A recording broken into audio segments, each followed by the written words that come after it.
Това беше всичко. Аз си изпълнях моите функции. За прозата председател на журито е поетесата Надежда Захариева, заместник министъра на българската култура.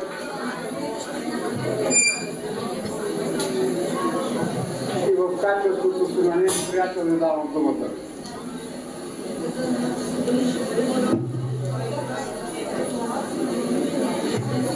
Може би председател на журито трябваше да бъде самата издателка на България днес, Нина Кадийска. Нина Кадийска, която с възрожденски дух работи тук на територията на Република Гърция и мисля, че тя заслужава нашите овации за всичко, което прави.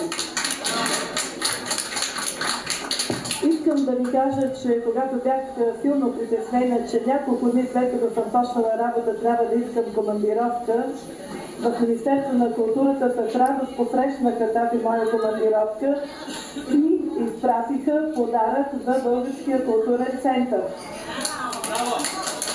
Това са книги, албуми от България, албуми на български носии, изобщо книги, които вие ще имате възможност, когато ходите в културния център, да видите и ще ви напомнят непрекъснато за майката родина.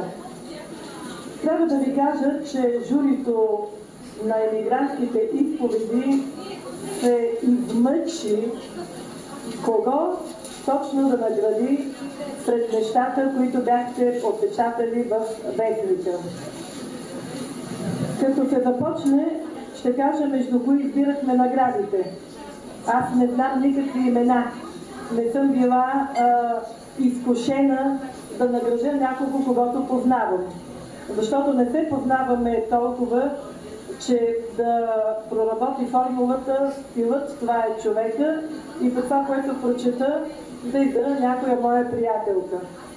Искахме много хора да наградим и най-напред започнахме да отбелязваме това, което най-много ни харесва.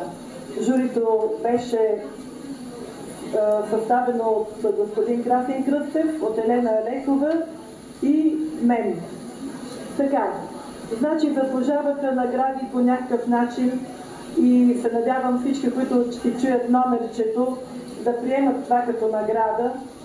Номер 1, 3, 4, 6, 7, 15, 16, 24, 27, 32, 33, 36, 39, 40, 57, 59, 64, 69, 70, 73, 74, 75 и 85. Кой се крие за тези номера, не знам. Надявам се госпожа Кадийска, когато отрази във вестника това наше събиране, поименно да идентифицира номерата с човеците, които стоят тук. И между тези много номера, ние все пак се спряхме на няколко, които да наградим. Даваме поощрения. Моля Нина, обаче има тя един черен списък, да дойде до мен, за да каже кой се крие така. Ела тук да се чува. Защото знам, че тя има нещо с имена. Започвам от поощренията, които получават, може би да не е скромно, но получават две мои книги. Едната в проба все пак, защото наградата е за проба. Тя и тримата изгъвахме с погоди на еднажден. Ако моите колеги искат да прибавят нещо към тези поощрения, добре. Номер 69. Кой е 69? Живка Попова. Живка Попова тук ли е? Елена, дай поощренията. А тя пише. Еленче е гълъб без погоди на играчен и тя и тримата.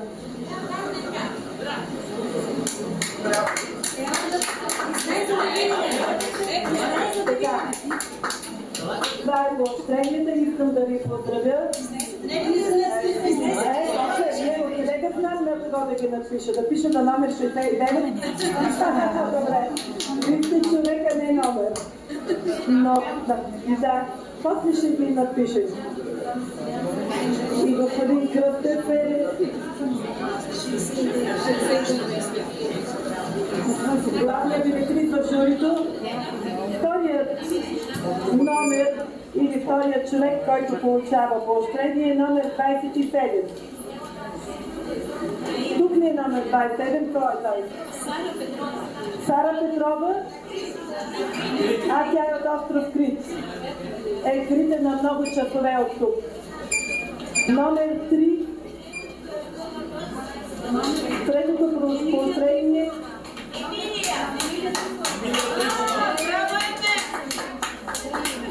Ето ви поощрението, после ще бъде надписано.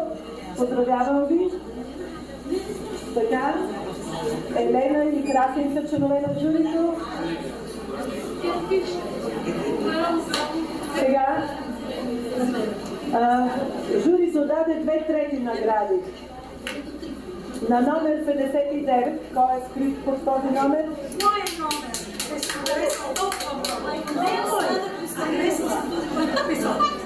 Слава Костадинова. Тия критяни, които не могат да дойдат тук. Там изглежда никакъв каванзак и в нещо ги е отлъчил на Крит. Така. Втората трета награда е на номер 73.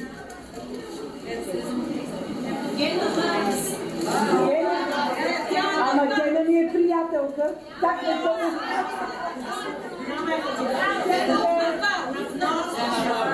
Тя е на остров.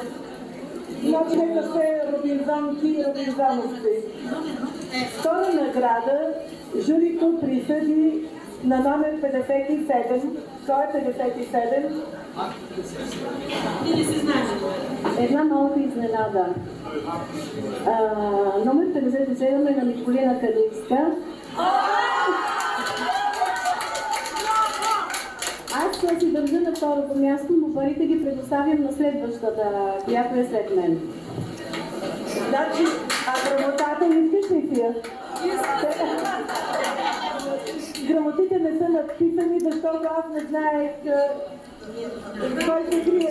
Нина, може ли да ти честите и аз?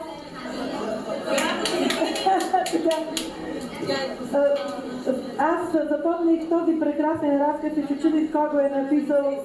И все казах на Елена, а пълният разказ за дядото, който се влича на пейката. Помниш ли?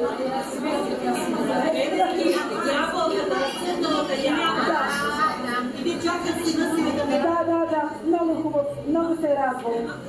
Искам да ви кажа, че разказът е писан преди 20 години и реших сега да си направя експеримент, тъй като нямаше имена, да се включа и аз.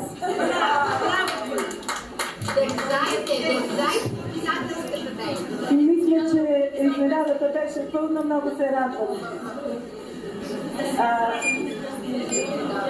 Как се казваше разказа? Ние сме записали. Вятърът склоните на ябълката. Така. Не, няма не. Да. Там се това.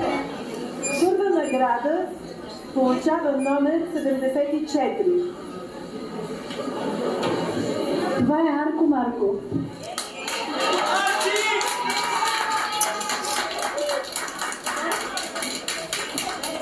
Филм Бенджамин от въпроси за правене на нищо. Известен сред всички като един от най-добрите...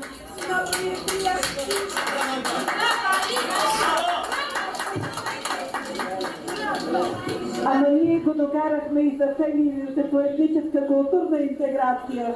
Който е роден в България, не може да не обича България.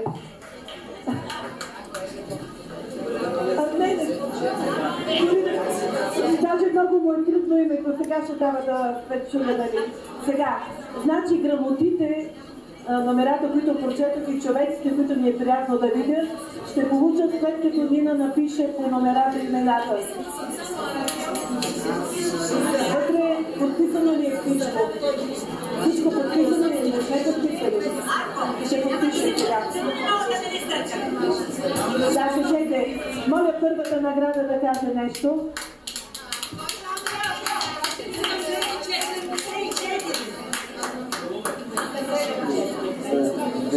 Вероятно това е една прекрасна грешка, която дължа на госпожа Нина Кадийска, тъй като аз имах намерение да участвам само с един разказ, който очевидно не е награден, а другите два, които представих, тя по собствено желание ги е включила.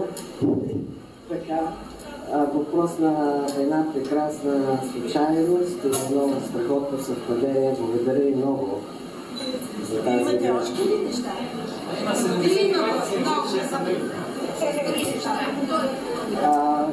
Просто няма какво друго да добавя. Аз съм щастлив, че между нас е тази широка душа с името Нина Кадийска.